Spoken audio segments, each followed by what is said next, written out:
आज का हमारा सवाल ये है कि पानी में जहाज क्यों तैरते हैं और पत्थर क्यों डूबते हैं। तो सबसे पहले बात करते हैं पानी की।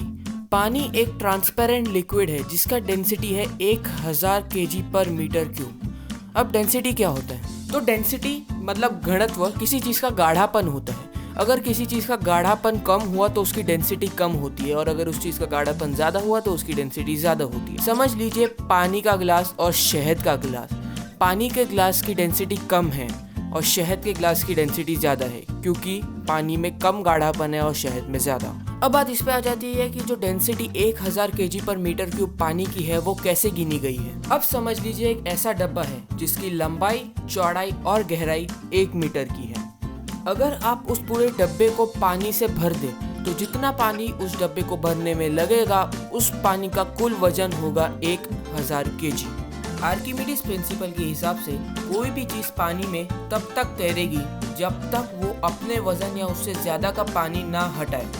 समझ लीजिए एक ग्लास है जिसमें पानी रिम तक भरा हुआ है। अगर आप उसमें एक सिक्का डालते हैं तो ऑफकोर्स पानी रिम से नीचे गिरेगा। तो जितना पानी गिरा है अगर हम उसके वॉल्यूम को नापेंगे और सिक्के को बाहर निकाल के सिक्के के वॉल्यूम को नापेंगे तो वो दोनों वॉल्यूम एकदम एक जैसे होंगे। अब अगर हम लोग उन दोनों के वजन को नापे, ऑफकोर्सली पानी का वजन कम होगा, सिक्के का वजन ज्यादा होगा, क्योंकि सिक्के का घनत्व डेंसिटी ज्यादा है। इसका मतलब है कि सिक्का जितना पानी हटाता है उसका वजन सिक्के से बहुत कम है, इसलिए सिक्का डूब जाएगा।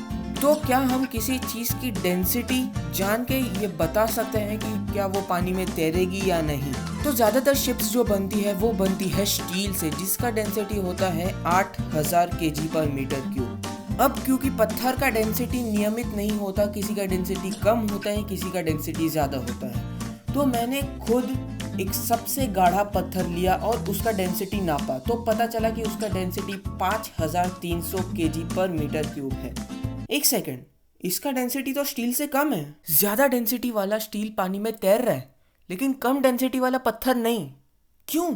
साइंस के हिसाब से अगर हम लोग स्टील को सीधा पानी में डालेंगे तो वो डूबेगा। जी हाँ, वो डूबता है, लेकिन जब हम उसको शिप के आकार में लाते हैं तभी हमें डेंसिटी सिर्फ स्टील का नहीं बल्कि पूरे शिप का नापना होता है। अभी शिप में सिर्फ स्टील नहीं होता है, उसमें स्टील होता है, लकड़ी होती है, इंसान होते हैं, सामान भी होता है और हवा भी होती है। दोस्तों, हवा की डेंसिटी 0 नहीं है लेकिन वो बहुत ही कम है। इंसान की डेंसिटी थोड़ी है, लकड़ी की डेंसिटी उससे थोड़ी ज़्यादा है, सामान न जाने कौन सा हो, स्टील की डेंसिटी सबसे ऊपर है। लेकिन जब उनको कुल मिला के देखा जाए तो उनकी डेंसिटी बहुत कम हो जाती है। तो ये वीडियो को यहाँ पे ही ख़त्म करते हैं। अगर आपको वीडियो अच्छा लगा तो लाइक कीजिए, दोस्तों में शेयर कीजिए। इस बार हमारा एम 20 लाइक्स का है। लास्ट टाइम आपने 10 लाइक का एम एक ही दिन में ख़त्म कर दिया था। जो आपको और ऐसे हिंदी एक्सप्लेनेशन वीडियोस चाहिए तो सब्सक्राइब कीजिए मेरे चैनल द इंडियन फिजिसिस्ट को। एक बार सब्सक्राइब तो करके देखिए, साइंस हमेशा आपके साथ रहेगी।